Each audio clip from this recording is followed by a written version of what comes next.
It's Derrick Rose Day in Chicago this weekend, and fans are definitely excited to see him in the United Center as the Chicago Bulls take on the New York Knicks. Chicago Bears ending their season this weekend versus the Green Bay Packers. Maybe they'll get a win. Maybe they'll keep their losing streak going. Who knows? Plus, we'll touch on every other Chicago sports team right after the intro.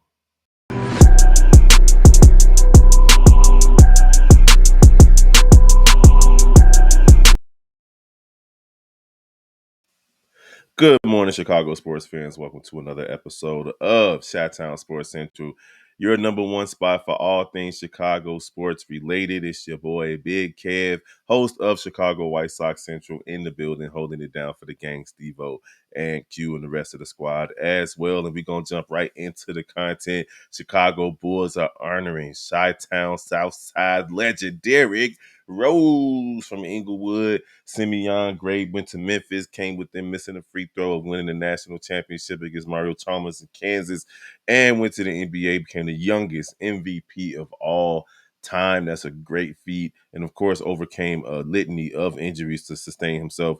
But I think he played like 15, 16 years in the league. And now he is just enjoying the fruits of his labor as he decided to retire at the end of last season. And honestly, I think he's going to be a Hall of Fame player. I believe that, people don't understand that the Hall of Fame is based on your entire basketball career, not just your NBA career, but what you did in high school, what you did in college, what you do in the Olympics, so on and so forth. Derrick Rose is a gold medalist. He did have, three straight state championships in high school, did go to the national championship, didn't win it, but made it all the way to the national championship in college, and then did all the different things that he did in his NBA career for the Bulls, Knicks, Pistons, Cleveland Cavaliers, Memphis Grizzlies, Knicks again. So Minnesota Timberwolves. So yeah, the accolades don't stop, and the love doesn't stop either for Derrick Rose. As yesterday, my man had his pop-up shop Roses, in which he was giving out roses downtown Chicago. And when I tell you this line was long, the line was longer than the movie Roots. It was a very long line. I'm talking about it wrapped around several blocks, which ended up leading to Michigan, the Magnificent Mile, going all the way past the Chicago River. There were people standing out in 28-degree weather waiting to see Chicago's very own Derrick Rose. And man, listen, he is still a fan favorite worldwide, not just here in Chicago, but worldwide. But ultimately, it was phenomenal. It was amazing. It made my heart smile to see the city pack the streets to show Derrick Rose some love. Now, they didn't reach the heights that they were supposed to reach. They came within a couple of games of the finals. Against the Miami Heat, when Miami lost to the Dallas Mavericks, they were number one seed that next season in Derrick Rose's MVP follow up to his MVP year, won 60 games. But we already know what happened with being up big. Tom Thibodeau kept him in the game, and it led to D Rose being injured. And the rest is history. The team hasn't been the same since. But Derrick Rose getting his flowers, passed out flowers yesterday, getting his flowers tomorrow night at the United Center, January 4th, Chicago Bulls versus the New York Knickerbockers, a team that he did play for. It's gonna be a spectacle. The Chicago Bulls themselves have a lot of work to do. They got blew out by the Washington Wizards of all teams, and it's not even to say that there's anything bad about the Wizards. They only had 4 wins or 5 wins or something like that going into the game. But they have been playing inspired basketball. Jordan Poole has been playing a lot better this season than he's played over the last few seasons, and the Chicago Bulls just don't play defense. But if there's any time for them to get it together, it's going to be tomorrow night with Tom Thibodeau, Derrick Rose's former coach, in 2 different locations for the Knicks. For the was it maybe even 3 different locations for the Bulls, the Knicks, and the Minnesota Timberwolves. Is in the building. And of course, Joakim probably going to be in the building. Luol Deng. Just be on the lookout for Kirk Heinrich, maybe Kurt Thomas. Like, you might see all of these guys. CJ Watson, Taj Gibson, who was here recently. He's still actively playing, so I doubt that you'll see Taj Gibson unless has an off night for the Charlotte Hornets. But yeah, it's going to be a great night, man, tomorrow night to see Derrick Rose receive his flowers. He should get his jersey retired. Some people say he should get a statue. I think he should, as the youngest MVP, put a statue out there. The most high-profile player that the Chicago Bulls have had since Michael Jordan. Now, of course, we all know that Zach LaVine is really good, but he's not. He doesn't have the cultural impact that Derrick Rose has had on this city for the game of basketball. So I'm definitely excited to see it. Hopefully, I'll be able to get work off tomorrow. But as you can see, repping all day for the Southside's very own Derrick Rose. Man, it's very exciting. They're going to be going all out for my boy. Now, the Chicago Bulls are in a position to make some moves this season as well. It's looking like the Bulls aren't going to be able to trade Zach LaVine, but we'll see. You never know. Vucevic is also high on a lot of teams' wish lists as they go in toward as we enter into 2025 and headed toward the All-Star break and the trade deadline and all those good things. So we'll see what happens there. But there's no question that the Chicago Bulls are at least playing better than what pundits had them out to play this season. Vegas had them at 28 and a half, and they're going to surpass that. Maybe even by far, their team that's probably going to win 36 to 38 games, maybe even 40 games, depending on what they do with their veterans. But if they're going to do anything, they need people like Josh Giddey and Patrick Williams to step up. Now, Josh Giddey's going to have an up and down season. He's going to give you triple double type nights, and then he's going to give you nights where he's not doing too much. But at the end of the day, if he doesn't start to play defense, it's going to be rough. If the Bulls in general don't start playing defense, it's going to be rough because any team, even teams like the Washington Wizards, who only have 4 wins going into the game the other night, any team can play with you and can blow you out even by 20, 25 points because you don't play defense. All right, y'all already know what it is. Head on over to Chicago Bulls Central where my boy Hayes is holding it down on the daily episodes. And, of course, halftime, pregame, and postgame analysis, as well as the Shy Bulls podcast with C-Dub, who is the best in-game caller, bar none, across all mediums. I am not just talking about YouTube. We talking about TNT, ABC, ESPN.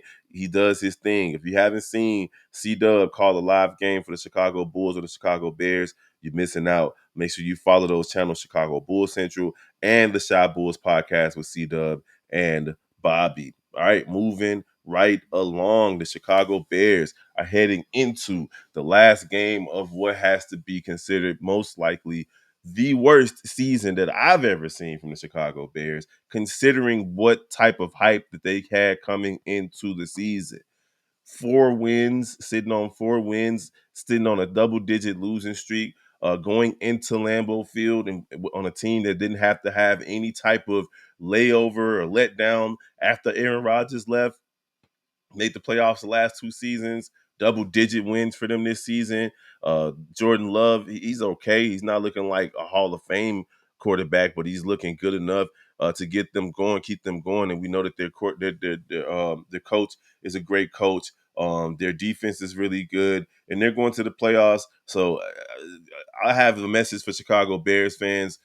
Whether the Bears win or lose this game, just shut up talking about the Packers and how much because I had to shut myself down in terms of my fandom. As much as I hate the Packers, Chicago Bears fans need to be looking at the Packers and wondering why our franchise can't figure out how to get it right. Because just hating on the Packers and being mad at the Packers and saying how much they suck and all of that is delusion at this point until the Chicago Bears can field a team that'll actually compete with the Packers, not just compete, but get a win. They haven't gotten one since 2016. So, like, what are we talking about here? Y'all want to point and say, oh, the Packers this, the Packers suck, FGB, all that, which is fine and fun and dandy. It's fun and fine and dandy up until the game starts. Then it's the Packers. Like the Packers have been beating the Bears so much, so often, in so many different ways that their fans don't even engage in the vitriol that we have toward them. Like you're not seeing Packers fans pity Bears fans now at this point. That's just what it is. Like it's not really a rivalry to them. It's big bro, little bro.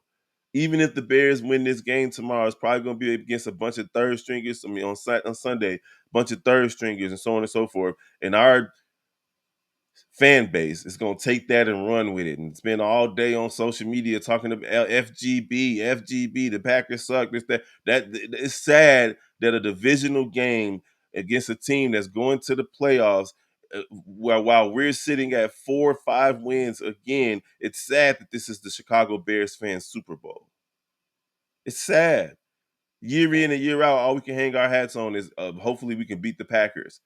Now it's to the point where it's hopefully we can beat Minnesota. Hopefully we can beat Detroit. I think the Bears probably have one division win over the last 2 or 3 seasons. Not to mention road games on a Sunday. They haven't had a win there in 2 seasons. They haven't won on American soil since what, October of this year? So all I'm saying is Chicago Bears fans go into this game with the Packers mad at the Bears, not the Packers. Packers doing what they supposed to do. They taking their team to the playoffs with a chance to win a Super Bowl while we're sitting back looking at them hoping that they lose. That's what we got to hang our hats on with the teams in our division. Hoping that they lose in the playoffs so we can make fun of them for losing in the playoffs. All the success that they have, be damned. All of the all-pro players that they have, all of the Pro Bowl players that they have, all of the smart coaches that they have, all of the good GMs that they have, all of the good decisions that they've made over the last 5 or 6 seasons to put them in position to be good. Like there's even with the Bears dragging down the division with just 4 wins, we still have a division in the NFC North that has the most wins of any division in NFL history right now in one season. 3 double-digit win teams. And the Detroit Lions and Minnesota Vikings are fighting for first place Sunday night, and both sitting at 14-2. Like how pathetic is of a fan base are we that we can sit up and watch the Minnesota Vikings, who drafted who they thought was going to be their franchise quarterback, and JJ McCarthy, he goes down in training camp. They promote Sam Darnold, who has sucked everywhere that he's gone, whether it be the Jets, whether it be the Panthers, went to San Francisco and didn't even play. He was a backup in San Francisco. He goes to Minnesota and puts up MVP caliber numbers and leads this team to a 14-2 record, possibly a 15-2 record, possibly the number one overall seed in the NFC. But Bears fans want to point and laugh at franchises like this. I had a conversation with somebody the other day, like, "Oh man, the Lions have been so cocky these last 2 seasons," and I'm like, "Well, they have a right to be, but what if they won? They ain't won nothing yet. They went to the playoffs 2 seasons in a row. They on the verge of winning the division 2 seasons in a row. Well, they ain't never won a Super Bowl. The Bears might as well have never won a Super Bowl. You ain't never seen it. You was 2, 3 years old. This gentleman I'm talking about, myself, we were 1, 2, 3 years old when the Bears won their last Super Bowl, and they've only gone to one other Super Bowl since then. So Bears fans, stop being idiotic. Point the finger at the Bears organization and keep your focus over there right now, because everything else is a distraction, and they love it. They love it. The McCaskies, the Ryan Poles, Kevin Warren, they love the fact that they don't have to take accountability for how terrible this season was. They gonna take accountability, but not this week. This week, everybody's Jalen Johnson. Shout out to him for making the Pro Bowl and so on and so forth. But saying "F the Packers," I want to go out with a bang. Y'all should have been going into every game trying to go out with a bang, as opposed to losing the last 10 games in a row. And now y'all want to try to get up for the Packers just because it's the Packers. What about all the other games? There's going to be a team to make it to the playoffs in the NFC that got maybe 9 wins. You had an opportunity here. You had an opportunity here. But instead, our fan base want to focus on the Packers, and they want to focus on, the Lions have never won a Super Bowl, and they want to focus on the Minnesota Vikings and how they might not make it past the playoff. They could be frauds and fakes. Man, shut up. The Bears stink, and the rest of this division pity the Bears, and they pity the fan base. I never thought I'd see the day where we would be a worse fan base than the Detroit Lions. So shout out to the rest of the division for doing what they were supposed to do. Their fans have something to cheer for, and we got to sit and hope. We got to sit and hope that they lose as a fan base. Like, come on, bro. What are we doing? We got to sit back and hope that the Chicago Bears, that the other teams in our division lose because the Chicago Bears are that bad that we want to see them lose. The only time I want that to truly really happen is if we're in the playoffs. Other than that, I'm not happy with my team and their effort. So be mad at me in the comments, be upset uh, because I'm giving these other teams credit. But at the end of it, when it's all said and done, the Detroit Lions have every reason, their fan base have every reason to feel good about themselves. Not just this season, but last season and next season, and the seasons moving forward. As long as they continue to make the right decisions, the Minnesota Vikings have every reason, and their fans have every reason to feel have confidence. The Green Bay Packers don't even look at the Bears as their rivals anymore. Just go to any Green Bay Packers fan. They know they're not even gonna talk trash to you, and you shouldn't even feel good talking trash to to the Green Bay Packers fans because they can own you in every sense of the word. Even before this, but ever since the Aaron Rodgers "I own you" moment, the fans took on that mentality as well, and they don't even stoop down to Chicago Bears fans levels. So y'all take that how y'all want to. All right, y'all already know what it is. Follow Chicago Bears Central for any updates and analysis with your boy Hayes, C Dub, and Bobby doing the mailbags. Steve and myself joining every Sunday for the live calls. Thank God this Sunday is going to be the last live call of the season. Apparently, the Chicago Bears top priority in looking for the coach is going to be experience. So we'll see what that means. A lot of people want Mike Vrabel and all of that stuff. All right, moving on to baseball. The Chicago Cubs are maybe possibly still looking at Alex Bregman, third baseman out in Houston, to come on over to the team. Uh, according to according to not Scott Boras, who was it that said it? Well, according to rumors, Scott Boras is holding all the leverage right now, and my man's is going to be looking for a lot of bread. Plain and simple, they're gonna have to trade a Nico Horner in the process because Bregman at third base is the top ranked position player after Juan Soto. And he gonna want some bread. Willie Adams got 182 million, 7 years from the Giants. So Bregman is gonna want that type of money, and we know that the Chicago Cubs don't even toss that type of money around. Um, the last time they did that type of stuff was Jason Hayward, but I don't know. I don't know if the Cubs gonna pull it off. Now, if they did pull something like this off, whoo, they would be stacked at every position. At every position. At first base, you will have Michael Bush, who was solid last year. At second base, you will have Ian Happ.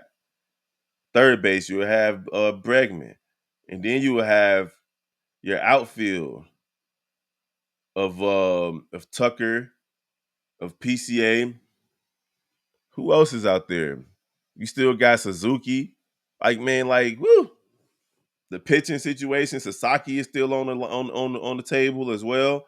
The Chicago Cubs are looking at a situation where not only would they have the type of turnaround that they want, where they're trying to get at least 90 wins, they could most likely win the division for sure, overtake Milwaukee there, and be in play for best team in the National League as well if they can secure these extra pieces, shore up that bullpen, and go get a solid third baseman who's going to be good defensively and offensively.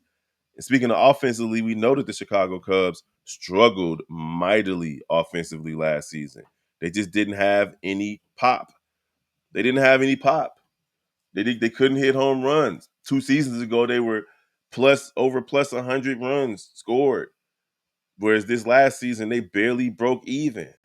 Like, it took until August for them to get to a positive plus minus on the season. And to put that into perspective, the St. Louis Cardinals, who technically finished with a better record than the Cubs, even though I think they had the same exact record, but because they beat the Cubs so much, they ended up in second in the division, the Cubs in third. But they were negative. all season it still won because they had clutch hitting. They had clutch pitching. That's what the Cubs lacked all season. So it's looking like the Cubs are starting to get the type of team that Craig Counsell wants around them. Picking up Kyle Tucker was an amazing situation.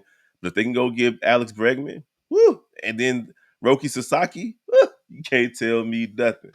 All right, make sure you guys head on over to Chicago Cubs Central where my boy Mike is holding it down. I pop in from time to time over there, but I am a White Sox fan. First, I do root for the Cubs, but I'm a White Sox fan first. So moving on to the White Sox are just doing what they're supposed to do in this rebuilding process. They're in the middle of a true rebuild. So they're making moves. They picked up Josh Rojas. Um, they picked up who else did they pick up recently? I know they picked up Josh Rojas. They picked up Gilbert from Tyler Gilbert from the Philadelphia Phillies. And just pretty much this whole offseason, they've been signing people to 1-year deals to fill out this roster, to provide a little veteran leadership, to provide a little stability in a team that lost a record 121 games last season. So anything would be an improvement for the Chicago White Sox this upcoming season. We don't know if they're going to trade Luis Robert Jr. yet. Maybe they try to build around him, try to start over and build around him. But at the end of the day, the White Sox can't. I mean, please, Lord, they cannot be any worse than they were last season. So y'all head on over to Chicago White Sox Central for any updates, news, and analysis over there. And of course, the Sunday conversation with Mike and myself, Crosstown Convo. We have once a week discussing both teams together as a team ourselves. Moving on to the Chicago Blackhawks, they got destroyed at Wrigley Field. It was terrible, 6-2 in front of D Rose, but it was a fun game to watch, man. Seeing outdoor hockey for the NHL is fun. But it's not much to say about the Chicago Blackhawks. They're a bad team. They're 12-24-2. Um, Connor Bedard is pretty much the only thing that's worth watching. But if you're interested in the Blackhawks, head on over to Chicago Blackhawks Central. They're playing the Montreal Canadiens tonight. And closing out the show with the Chicago Sky, Kennedy Carter. Still up in the air on whether or not she's going to be a Chicago Sky member. We already know that she's a spark on offense that's needed. But on Facebook. She not Facebook, Twitter, I guess, Instagram, one of them. Is speculation on that she's maybe talking about Angel Reese when she says not everybody deserves your loyalty.